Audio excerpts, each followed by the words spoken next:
Hello everyone. मैंने ये blood group series start की थी जिसमें मैंने फर्स्ट पार्ट में आपको मेनली पढ़ाया था कि हमारा ब्लड क्या होता है, प्लाज्मा और सीरम के बीच में क्या अंतर होता है। ये कुछ चीज़ें जो मैंने आपके फर्स्ट पार्ट में कवर की थी। उसी समय मैंने आपको ये भी बताया था कि ब्लड जो होता है वो आपका प्लाज्मा प्लस फॉर्म्ड एलिमेंट से मिलकर बना होता है। ये सब चीजें मैंने आपके फर्स्ट पार्ट में कवर की थी। आज जो मेन पार्ट हमें पढ़ना है वो है ये फॉर्म्ड एलिमेंट्स, यानी कि ये फॉर्म्ड एलिमेंट्स में क्या क्या होता है और वो किस किस अमाउंट में प्रेजेंट होता है, उसकी इंपॉर्टेंस क्या होती है। तो चलिए शुरू करते हैं आज का सेशन। तो आज जो चीज हमें पढ़नी है वो हमें पढ़नी है ब्लड, और उसमें भी हमें पढ़ना है फॉर्म्ड एलिमेंट्स। फॉर्म्ड एलिमेंट्स, तो ये फॉर्म्ड एलिमेंट्स क्या होते हैं, इनके कौन कौन से पार्ट होते हैं, ये सब आज हम कवर करेंगे। तो सबसे पहला जो फॉर्म्ड एलिमेंट्स का पार्ट मैंने बताया था आप लोगों को, वो होते हैं आरबीसीज, यानी कि हमारी रेड ब्लड सेल्स। ये जो आरबीसीज होती हैं यही हमारे फॉर्म्ड एलिमेंट का सबसे पहला पार्ट होती हैं। तो ये आरबीसीज क्या होती हैं, कितना अमाउंट इनका प्रेजेंट होता है, इसके बारे में हम कुछ छोटी छोटी इंफॉर्मेशन जान लेते हैं और वही इंफॉर्मेशन फिर हमारे काम आएगी। जैसे कि आरबीसीज जो मैंने आपको बता दिया रेड ब्लड सेल्स होती हैं। अब हम जानते हैं कि इसका काउंट कितना कितना होता है, यानी कि इनका काउंट। तो आरबीसीज का जो काउंट होता है वो मेल और फीमेल दोनों के लिए अलग अलग वैल्यूज होती हैं। यानी कि मेल में 5 से 5.5 मिलियन पर मिलीमीटर क्यूब, ये वैल्यू होती है किसकी, मेल के अंदर आरबीसीज के काउंट की। वहीं फीमेल में जो वैल्यू होती है वो 4.5 से 5 मिलियन पर मिलीमीटर क्यूब, ये वैल्यू होती है हमारे फीमेल्स के अंदर। तो अगर हम यहाँ से साफ साफ देख पाए तो मेल्स के अंदर आरबीसीज का काउंट ज्यादा होता है बजाय फीमेल्स के। कोई बता सकता है इसके पीछे रीजन क्या है? तो जो रीजन होता है, reason for low RBC count in female, उसके लिए जो सबसे मेजर रीजन दिया जाता है वो दिया जाता है एस्ट्रोजन। यानी कि फीमेल का जो एस्ट्रोजन होता है वो कहीं ना कहीं फीमेल के अंदर आरबीसीज को बनने के लिए कम करता है, और वहीं पर मेल्स में एक हार्मोन होता है जिसका नाम होता है टेस्टोस्टेरोन।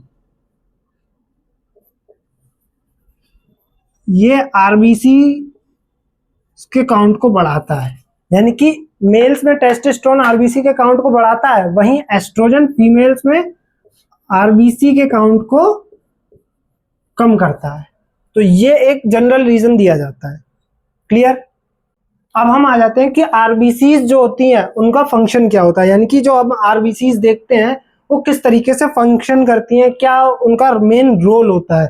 तो जो मेन रोल होता है हमारी आरबीसीज का, वो मेन रोल होता है उसमें, अगर हम इनके फंक्शंस को देखें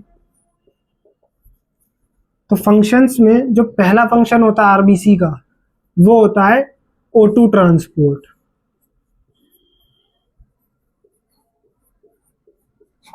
बाया हीमोग्लोबिन। आरबीसीज के अंदर एक पिगमेंट पाया जाता है जिसको हम कहते हैं हीमोग्लोबिन, और यही हीमोग्लोबिन O2 के ट्रांसपोर्ट यानी कि ऑक्सीजन के ट्रांसपोर्ट के लिए जिम्मेदार होता है। तो जो ब्लड ग्रुप जो आरबीसीज होती हैं वो फंक्शन उनका सबसे पहला होता है कि O2 का ट्रांसपोर्ट हो। कुछ हद तक यही हीमोग्लोबिन CO2 ट्रांसपोर्ट के लिए भी जिम्मेदार होता है। और क्योंकि हम ब्लड ग्रुप सीरीज पढ़ रहे हैं तो ब्लड ग्रुप सीरीज के अकॉर्डिंग इनका एक और जरूरी फंक्शन कह लें या इसके कैरेक्टरिस्टिक्स में एक चीज इन्वॉल्व होती है कि surface antigen decide blood group. यानी कि आप इसको समझिए कैसे कि मान लीजिए ये एक आरबीसी है, ठीक है, तो सबसे पहली चीज आरबीसी के अंदर न्यूक्लियस नहीं होता, तो हम इसके अंदर न्यूक्लियस नहीं बनाएंगे। ये जो एक आरबीसी है, इस आरबीसी के ऊपर कुछ एंटीजन पाए जाते हैं, मतलब इसके सरफेस पे अलग अलग शेप के एंटीजन पाए जाते हैं। ठीक है, कुछ ये एंटीजन्स हो गए, इसके अलावा और भी बहुत तरीके के एंटीजन्स पाए जाते हैं, कुछ ये एंटीजन्स हो सकते हैं। क्लियर? तो ये अलग अलग तरीके के एंटीजन्स पाए जाते हैं। ये जो चीजें हैं इनको हम कहते हैं एंटीजन्स, और यही एंटीजन्स डिसाइड करते हैं कि किसी भी पर्सन का ब्लड ग्रुप क्या होगा।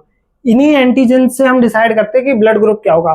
जब मैं आने वाले वीडियोस में आपको डिटेल में ब्लड ग्रुप समझाऊंगा, तब आपको समझ आएगा ये एंटीजन कैसे बताएंगे कि किसी का ब्लड ग्रुप क्या होता है। अब फंक्शंस हो गए आरबीसी के। आरबीसी से रिलेटेड अब कुछ एक दो फैक्ट और जान लेते हैं जो कि बहुत इंपॉर्टेंट फैक्ट्स हैं। तो जो पहला सबसे बड़ा फैक्ट हम आरबीसी से रिलेटेड जानते हैं, पहला जो फैक्ट होता है वो ये होता है कि आरबीसी आर नॉन न्यूक्लिएटेड। जो आरबीसी होती हैं ये नॉन न्यूक्लिएटेड होती है। क्या होती है? नॉन न्यूक्लिएटेड, यानी कि ये जो आरबीसी होती हैं इनका जो इनके अंदर जो न्यूक्लियस की जगह होती है वो हीमोग्लोबिन ले लेता है, और इनका न्यूक्लियस जब ये मैच्योर होती है तो इनका न्यूक्लियस डिसअपियर हो जाता है, इसीलिए आरबीसी नॉन न्यूक्लिएटेड होती है। दूसरा, because RBC don't have nucleus, क्योंकि अंदर ये न्यूक्लियस नहीं होता है तो ये क्या नहीं कर सकती, एक बहुत इंपॉर्टेंट फंक्शन परफॉर्म नहीं कर सकती जो कि न्यूक्लियस के बिना हो ही नहीं सकता। वो होता है, ये क्या नहीं कर सकती, अपनी कॉपीज नहीं बना सकती। ठीक है, तो ये कॉपीज क्रिएट नहीं कर सकती, या फिर और अच्छे से लिखूं तो ये रिप्रोड्यूस नहीं कर सकती। यानी कि ये जो आरबीसीज है ये रिप्रोड्यूस नहीं कर सकती, ये कॉपीज नहीं बना सकती, ये किसी भी तरीके के माइटोसिस डिवीजन या मायोटिक डिवीजन या माइटोसिस डिवीजन, किसी भी तरीके के डिवीजन में, या मियोटिक डिवीजन, किसी भी डिवीजन में ये नहीं जा सकती। क्यों? क्योंकि इनके अंदर न्यूक्लियस नहीं है। अब क्योंकि ये किसी डिवीजन में नहीं जा सकती तो इसीलिए इनका जो लाइफ स्पैन होता है वो फिक्स होता है, यानी कि ये उतने दिन ही जिएंगी। तो इनका लाइफ स्पैन क्या होता है? फिक्स होता है, और वो होता है कितना? 120 डेज। यानी कि जो आरबीसीज होती हैं उनका लाइफ स्पैन होता है 120 डेज। एक और इंपॉर्टेंट फैक्ट,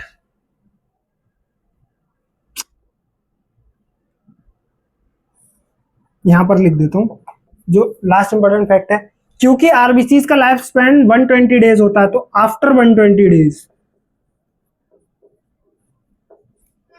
आरबीसीज क्या हो जाएंगी? डेड। यानी कि इनका क्या हो जाएगा? आरबीसी डेड हो जाएगी। और ये डेड होके कहाँ जाती हैं? ये डेड होके जाती हैं किसमें? एक ऑर्गन है जिसमें ये इनका डेड होके ये इकट्ठी होती है, उसको हम कहते हैं स्प्लीन। और इसी वजह से जो स्प्लीन होता है, यानी कि हमारा जो स्प्लीन होता है, एक सेकेंडरी लिम्फोइड ऑर्गन होता है स्प्लीन, उसको हम क्या कहते हैं? उसको हम नाम देते हैं ग्रेवयार्ड ऑफ आरबीसी, यानी कि आरबीसी का कब्रिस्तान। जैसे कब्रिस्तान, जब कोई इंसान मरता है तो उसकी बॉडी को कहाँ ले जाते हैं?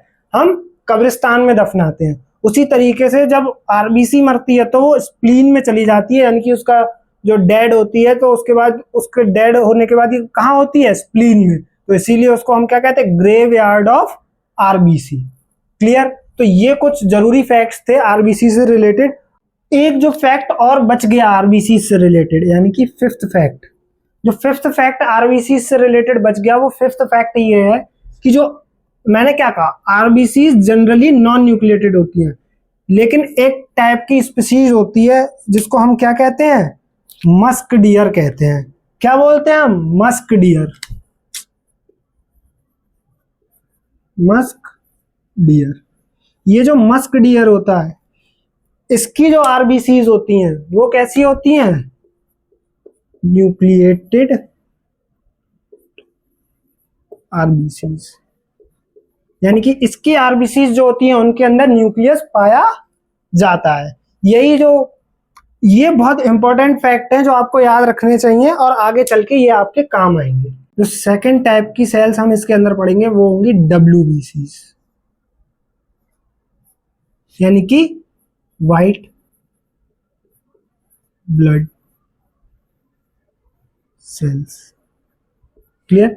तो जो हम डब्ल्यूबीसीज पढ़ेंगे, व्हाइट ब्लड सेल्स पढ़ेंगे, ये जो क्या करती हैं, ये जो होती हैं ये हमारी बॉडी की सोल्जर होती हैं। सोल्जर का मतलब क्या हुआ, ये हमारी पूरी की पूरी आर्मी बनाती है जो हमें बाहर से आने वाले हर पैथोजन से, हर हमले से क्या करते हैं, प्रोटेक्ट करते हैं। और इनका जो काउंट होता है बॉडी में, यानी कि इनका जो काउंट होता है बॉडी में, वो अबाउट कितना काउंट होता है इनका, तो इनका काउंट होता है बेटा 4000 से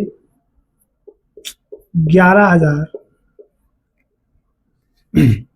पर मिलीमीटर क्यूब, यानी कि हर मिलीमीटर क्यूब में, यानी कि 1 मिलीमीटर क्यूब में 4000 से 11000 क्या पाई जाती हैं, डब्ल्यूबीसीज, यानी कि व्हाइट ब्लड सेल्स। अब ये जो डब्ल्यूबीसीज होती हैं ये एक कलेक्टिव नाम है बहुत सारी डिफरेंट टाइप की सेल्स का जो आर्मी को बनाती है। मैंने कहा क्या, आर्मी, तो जैसे कि आप इंडियन आर्मी देखते हैं, कोई भी आर्मी देखते हैं, तो उसमें ऐसा थोड़ी ना होता कि सारी की सारी एक जैसी फोर्सेस होती हैं। कुछ स्पेशल फोर्सेस होती हैं, कुछ स्पेशल ग्रुप्स होते हैं, कुछ स्क्वाड्स होती हैं, उनका अलग अलग काम होता है। कोई मारने के लिए होते हैं स्पेशली, कोई पकड़ने के लिए होते हैं, उसके अलावा कुछ होते हैं जो सिर्फ बैरियर क्रिएट करते हैं ताकि दुश्मन ना आ जाए। वैसे ही डब्ल्यूबीसीज के अलग अलग सोल्जर्स होते हैं और वो अलग अलग सोल्जर्स जो होते हैं वो अलग अलग फंक्शन परफॉर्म करते हैं। तो अलग अलग जो सोल्जर्स होते हैं डब्ल्यूबीसीज के, तो कौन कौन से सोल्जर्स होते हैं और वो क्या क्या फंक्शन परफॉर्म करते हैं उनको हम समझेंगे। तो सबसे पहला सोल्जर जो होता है वो कौन सा होता है डब्ल्यूबीसीज का, तो सबसे पहला सोल्जर होता है न्यूट्रोफिल्स।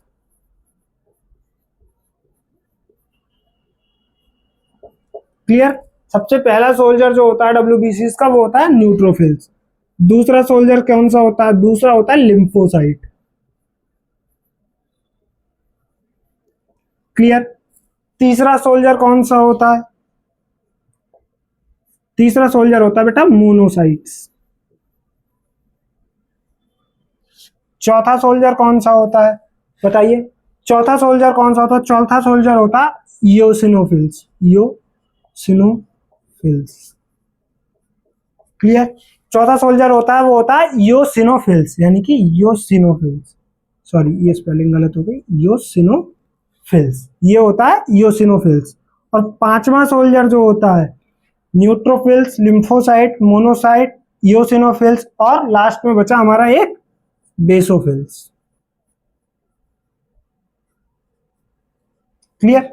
तो ये 5 तरीके के सोल्जर्स होते हैं जो अलग अलग एक्टिविटी परफॉर्म करते हैं और ये इसी संख्या में पाए भी जाते हैं। इनकी क्वांटिटी जो होती है वो इसी क्वांटिटी में पाई जाती है, यानी कि जो सबसे ज्यादा मैक्सिमम अमाउंट जो होता है वो किसका होता है, न्यूट्रोफिल्स का, फिर सेकंड लिम्फोसाइट्स का, थर्ड मोनोसाइट्स, फोर्थ किसका होता है, इयोसिनोफिल्स, और बेसोफिल्स का होता है फिफ्थ। क्लियर?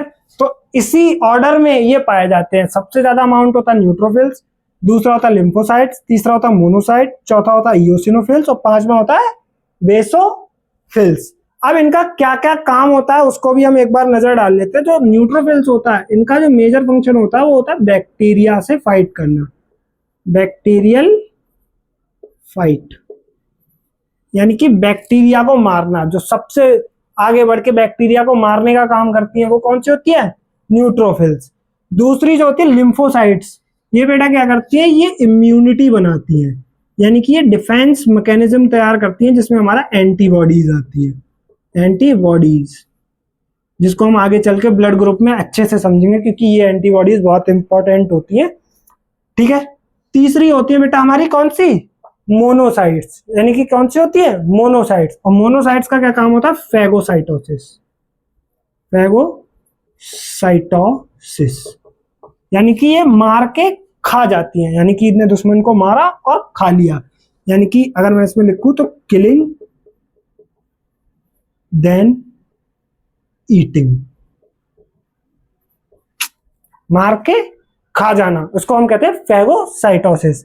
इओसिनोफिल्स ये बेटा इंपॉर्टेंट होती हैं पैरासाइट इन्फेक्शन में, पैरासाइट फाइट, यानी कि पैरासाइट इन्फेक्शन होता है तो कौन लड़ता है, इओसिनोफिल्स। और अगर बैक्टीरियल इन्फेक्शन होता है तो कौन लड़ता है, न्यूट्रोफिल्स। और बेसोफिल्स जो होती हैं वो ये मेनली होती हैं एलर्जिक रिएक्शंस में, यानी कि एलर्जिक रिएक्शंस। अगर आपको एलर्जी हो जाती है किसी भी प्रकार की तो कौन जिम्मेदार होते हैं, आपकी बेसोफिल्स। क्लियर। अब वैसे तो हमारे पास यहाँ पर थोड़ी जगह है तो हम चाहें तो एक एक का डायग्राम भी बना सकते हैं, लेकिन इनके आगे ही बना दूंगा तो ज्यादा आसान रहेगा।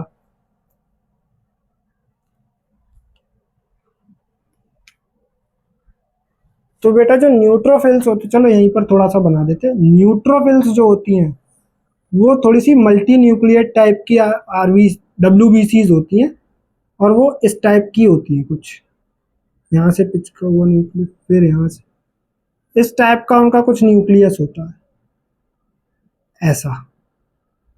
ये होती है हमारी न्यूट्रोफिल्स। ठीक है। उसके अलावा दूसरी कौन सी हो गई हमारी, लिम्फोसाइट्स। तो हमारी लिम्फोसाइट्स कैसी होती हैं, ऐसी बड़ी सी होती हैं और उनके अंदर एक बड़ा सा न्यूक्लियस होता है जो क्या करता है, डब्ल्यूबीसीज को बनाने में हेल्प करता है। ठीक है। तीसरी होती है हमारी मोनोसाइट्स। मोनोसाइट्स की शेप बेटा कुछ ऐसी होती है इनके न्यूक्लियस की। ठीक है, फोल्डेड न्यूक्लियस। चौथी कौन सी होती है हमारी, इओसिनोफिल्स। इओसिनोफिल्स के शेप कुछ ऐसी होती है इसकी न्यूक्लियस की, बाई न्यूक्लिएटेड समझ लो आप, कुछ इस टाइप की शेप होती है किसकी, इओसिनोफिल्स की। और उसके बाद लास्ट में बची हमारी बेसोफिल्स। बेसोफिल्स स्पेशल होती हैं। क्यों, बेसोफिल्स में बेटा क्या होता है, एक न्यूक्लियस तो होता ही है, एक न्यूक्लियस तो होता ही है। अगर मैं मान लीजिए ये न्यूक्लियस बना दिया, ये न्यूक्लियस, इसके अलावा कुछ स्पेशल क्या पाए जाते हैं, ग्रेन्यूल लाइक स्ट्रक्चर पाए जाते हैं, यानी कि ऐसे छोटे छोटे ग्रेन्यूल्स पाए जाते हैं इसके अंदर। यही जो ग्रेन्यूल्स होते हैं ये एलर्जी के टाइम पे इन्हीं ग्रेन्यूल्स को रिलीज करती है बेसोफिल्स। क्लियर। तो ये इनके स्ट्रक्चर्स हो गए बेसिकली।